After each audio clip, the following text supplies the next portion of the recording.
Hello guys, welcome target civil services. चलिए friend, आज हम लोग करेंगे टेस्ट नंबर 15। ठीक है। इससे पहले 14 टेस्ट कर चुके हैं, जिसकी लिंक आपको डिस्क्रिप्शन बॉक्स में मिल जाएगी। साथ में फ्रेंड अलग से प्ले लिस्ट बना दी, आप वहाँ से जाकर भी स्टडी कर सकते हैं। सामान्य अध्ययन का most important question UPPCS examination 2020 के लिए। गाइस चलिए स्टार्ट करते हैं। चलिए फर्स्ट क्वेश्चन है, चोल राजाओं में से किस एक ने सीलोन पर विजय प्राप्त की थी? आदित्य प्रथम, राजराजा प्रथम, राजेंद्र, विजयालय। चलिए अब यहां पे राइट ऑप्शन होगा ऑप्शन सी, यानी राजेंद्र ने। ओके, कहां पे? सिलोन पर विजय प्राप्त की थी। अब आइए समझते इसको।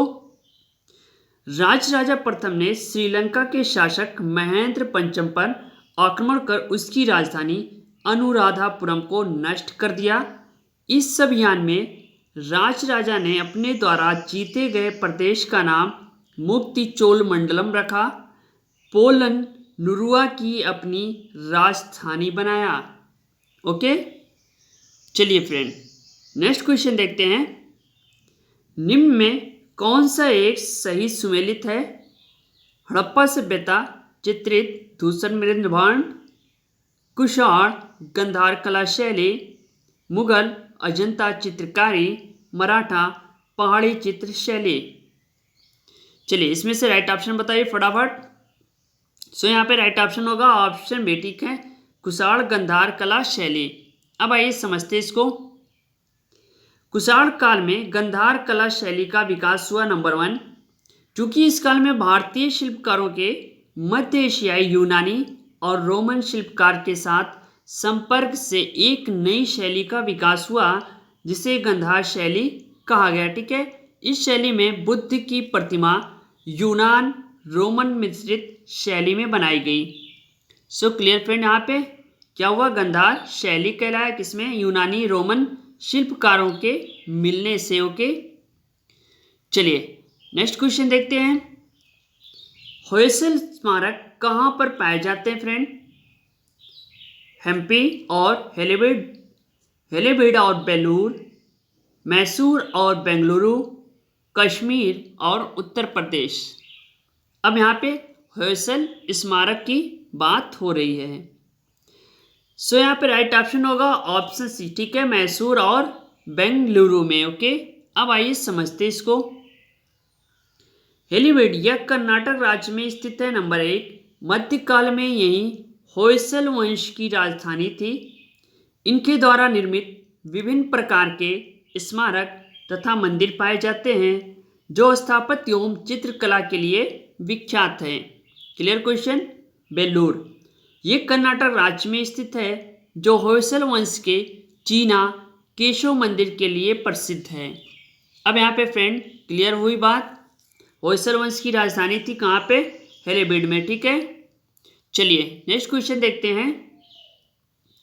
निम्नलिखित में से किसने विदेशों में आधुनिक पद्धति से दूतावास स्थापित किए थे?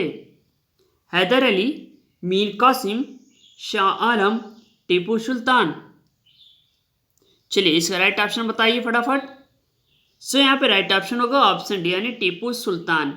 क्या था? आधुनिक पद्धति से दूतावास की स्थापना। अब आइए समझते इसको। मैसूर के महान शासक टीपू सुल्तान ने टर्की, फ्रांस, पीगू, ईरान के साथ संपर्क स्थापित करने एवं व्यापार वाणिज्य को बढ़ावा देने के लिए वहां दूतावास की स्थापना की एवं अपने दूत भेजे थे। टीपू सुल्तान एक कुशल प्रशासक एवं योग्य सेनापति था। इसने आधुनिक कैलेंडर की शुरुआत की।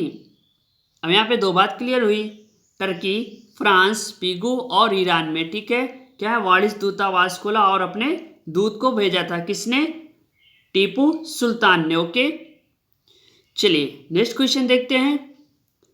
चिरस्थायी बंदोबस्त 1793 के अंतर्गत जमींदारों से अपेक्षा की गई थी कि वे खेतिहर को पट्टा जारी करेंगे। अनेक जमींदारों ने पट्टे जारी नहीं किए। इसका क्या कारण था? ऑप्शन ए, जमींदारों के ऊपर किसानों का विश्वास था। ऑप्शन बी, जमींदारों के ऊपर कोई सरकारी नियंत्रण नहीं था। ऑप्शन सी, ये ब्रिटिश सरकार की जिम्मेदारी थी। ऑप्शन डी, खेतिहरों की दिलचस्पी नहीं थी। चलिए, 4 ऑप्शन है अस्थाई बंदोबस्त से रिलेटेड। ओके, सो यहाँ पे राइट ऑप्शन होगा ऑप्शन बी। ठीक है, यानी जमींदारों के ऊपर कोई सरकारी नियंत्रण नहीं था। अब आइए समझते इसको। 1793 में कॉर्नवालिस ने बंगाल, बिहार एवं उड़ीसा में अस्थाई बंदोबस्त या जमींदारी प्रथा लागू किया। इस व्यवस्था के अंतर्गत जमींदार किसान से वसूले गए लगान 10/11 भाग सरकारी कोष में जमा करता था तथा शेष भाग 1/11 अपने पास रखता था। ठीक है, जमींदारों को भूस्वामी मान लिया गया तथा उस पर कंपनी का नियंत्रण समाप्त कर दिया गया। Clear question friend. चलिए नेक्स्ट क्वेश्चन देखते हैं हम। निम्नलिखित कथनों पर विचार कीजिए। पहला, अधिकांश मैग्मा द्रव, ठोस एवं गैस का मिश्रण है। जल वाष्प एवं कार्बन डाइऑक्साइड मैग्मा में घुली प्रमुख गैस है। बेसाल्टिक मैग्मा सिल्किक मैग्मा से अधिक गर्म होता है। परतदार चट्टानों के बीच क्षैतिज स्थिति में पिंडित मैग्मा को डाइक कहा जाता है। इन कथनों में से कौन सा सही है? ध्यान दीजिए और पढ़िए और सोचिए और इसका आंसर दीजिए। ओके, साथ में आप नोटवे करते चलिएगा, वेरी इंपॉर्टेंट क्वेश्चन है। इस टाइप के क्वेश्चन आपके यूपीपीएससी एग्जाम में पूछे जाएंगे इस बार। चलिए, अब यहाँ पे राइट ऑप्शन होगा ऑप्शन है, यानी पहला, दूसरा और तीसरा, चौथा नहीं। ठीक है, ये तीनों सही हैं। अब आइए समझते हैं इसको। ज्वालामुखी उद्गार के फलस्वरूप निकलने वाला मैग्मा ठोस, द्रव, गैस तीनों रूप में होता है। गैस तीव्र विस्फोट के साथ धरातल को तोड़कर बाहर निकलती है। ओके, परतदार चट्टानों के बीच क्षैतिज स्थिति में पिंडित मैग्मा को सिल कहा जाता है, जबकि डाइक में मैग्मा का जमाव परती के लंबवत होता है। अब यहाँ पे क्लियर क्वेश्चन, यानी सिल किसे कहते हैं? परतदार चट्टानों के बीच जो क्षैतिज स्थिति में पिंडित मैग्मा है, ठीक है, उसे क्या है? सिल कहेंगे, जबकि डाइक मैग्मा का जमाव परतों के लंबवत होता है। दो बात क्लियर हुई यहाँ पे। चलिए नेक्स्ट क्वेश्चन देखते हैं। प्रतिजन यानी एंटीजन वो पदार्थ है जो, ऑप्शन ए, हानिकारक जीवाणुओं को नष्ट करता है। बी, विषाक्तता के उपचार के लिए प्रयुक्त होता है। सी, शरीर के ताप को कम करता है। डी, एंटीबॉडी के निर्माण को उद्दीपित करता है। चलिए 4 ऑप्शन आपके सामने हैं, सोचिए फटाफट। यहाँ पे एंटीजन की बात हो रही है। ओके, चलिए अब यहाँ पे राइट ऑप्शन होगा ऑप्शन डी, यानी एंटीबॉडी के निर्माण को उद्दीपित करता है। वेरी इंपॉर्टेंट क्वेश्चन है, नोट करते चलिए। चलिए आइए इसको समझते हैं। प्रतिजन रक्त में उपस्थित प्रोटीन होता है, पहली बात, ठीक है, या प्रतिपिंड यानी एंटीबॉडी के निर्माण को एवं प्रतिरक्षा तंतु को उद्दीपित करता है। इससे शरीर के अंदर रोगों से लड़ने की क्षमता बढ़ जाती है। प्रेजेंट टाइम काफ़ी इंपॉर्टेंट है, ठीक है, यानी अपनी एंटीबॉडी स्ट्रॉन्ग करने के लिए। तो यहाँ पे बात क्लियर हुई, क्या है? प्रोटीन है। ओके, चलिए नेक्स्ट क्वेश्चन देखते हैं। अब सिकंदर के हमले के समय उत्तर भारत पर निम्नलिखित राजवंशों में से किसका शासन था? नंद, मौर्य, शुंग, कर्ण। चलिए यहाँ पे 4 ऑप्शन है। यहाँ पे राइट ऑप्शन होगा ऑप्शन सी, यानी शुंग वंश का। ओके, अब आइए समझते हैं इसको। सिकंदर के हमले के समय संपूर्ण भारत मगध वंश का राजा था, ठीक है। मगध वंश के अंतर्गत नंद वंश के अंतिम शासक घनानंद ने सिकंदर के साथ युद्ध किया था। Clear question. परंतु घनानंद युद्ध में हार गया था। फिर भी सिकंदर घनानंद से बहुत प्रभावित हुआ, यूं बिना क्षति पहुंचाए आगे की ओर बढ़ गया। So clear question friend. चलिए नेक्स्ट क्वेश्चन देखते हैं। संभाजी के बाद मराठा शासन को निम्नलिखित में से किसने सरल और कारगर बनाया? राजाराम, बालाजी विश्वनाथ, गंगाबाई, नानाजी देशमुख। चलिए अब यहाँ पे राइट ऑप्शन होगा ऑप्शन बी, यानी बालाजी विश्वनाथ। यहाँ पे मराठा शासन की बात हो रही है। अब आइए समझते हैं इसको। संभाजी के बाद मराठा शासन को बुलंदियों पर बालाजी विश्वनाथ ने पहुंचाया था। पेशवा बालाजी विश्वनाथ कोंकण स्थित श्रीवर्धन नामक स्थान के चित्पावन परिवार के रहने वाले थे।